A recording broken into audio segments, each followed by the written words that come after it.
नमस्कार मित्रांनो. आज मी आपल्यासमोर एक स्टोरी सांगणार आहे, एक नवीन स्टोरी सांगणार आहे. मित्रांनो, उद्या जो कार्यक्रम आहे आणि त्यानंतर गणेश चतुर्थीचा कार्यक्रम आहे, सर्वांना माहिती आहे.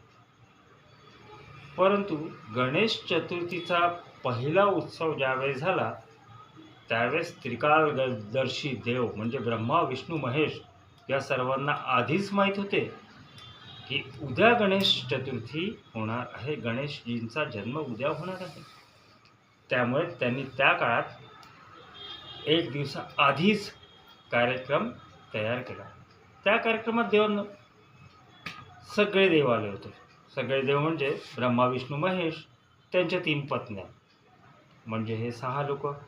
तसेच पंचदेव आणि पंचदेवाच्या पत्न्या 10 लोक. तेव्हा हिऱ्या मोत्यांचे हार नव्हते मित्रांनो, त्यामुळे सर्वांना झाडाच्या पानांचे हार टाकण्यात आले होते. आता हे 16 देव, प्रत्येकाला त्यांच्या रँकनुसार हार टाकण्यात आले. तर 16 पर्णांचे 16 हार टाकण्यात आले. तेव्हापासून ही 16 पर्णांची प्रथा सुरू झाली. मग त्यानंतर मित्रांनो विषय असा झाला की तिथे या सगळ्यांनी आनंदोत्सव असल्यामुळे, जसं आज आपण सेलिब्रेशन करतो, एन्जॉय करतो, तसं त्यांनी तिथे नृत्य समारोह केला.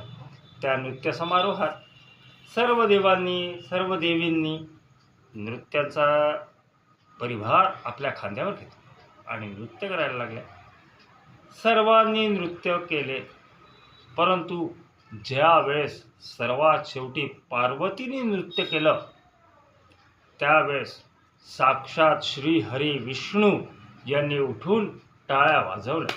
त्या नृत्याला खास आमिष आली. कारण श्री पार्वतीजींचे पती श्री हर हर महादेव हे स्वतः तांडव नृत्यात एक्सपर्ट असल्यामुळे सर्वांनाच माहीत आहे की ते उत्कृष्ट कोरिओग्राफर होतेच, यात शंका नाही.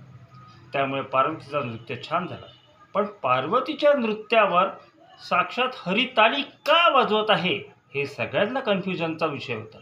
सर्व देव देविका सगळे कन्फ्यूज झाले की हरी ताली का वाजवत आहे, हरी ताली का वाजवत आहे.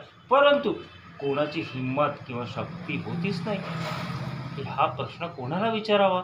हरी ताली का वाजवत आहे, हरी ताली का, हरी ताली का, हे सगळे कन्फ्यूज होते, पण विचारू कोणीच शकलं नाही. आणि पार्वतीला एक कन्फ्युजन झालं की माझं एवढं सुंदर नृत्य झालं, साक्षात हरीने टाळ्या वाजवल्या, पण बाकीच्या लोकांच्या चेहऱ्यावर असा निरागसपणा का दिसतो आहे, कोणालाही आनंद का नाही. म्हणजे माझ्या एवढ्या सुंदर नृत्यानंतर हे लोक माझ्याकडे असे जळणुकीच्या भावाने का बघतात. म्हणजे मी सुंदर नृत्य केल्यानंतरही हे लोक का जळतील, हे का जळतील, हे का जळतील. या 2 प्रश्नाचे उत्तर मित्रांनो अजूनही भेटलेले नाही. म्हणूनच या दिवसाला काजळती आणि हरितालिका या नावाने ओळखल्या जाते. असेच 5 व्हिडिओ ऐकण्यासाठी माझ्या चॅनलला सबस्क्राईब करा आणि तुमचे आशीर्वाद कायम ठेवा. कधीकधी मी तुम्हाला चांगले आणि सत्यकथेचे व्हिडिओसुद्धा सांगेन. धन्यवाद.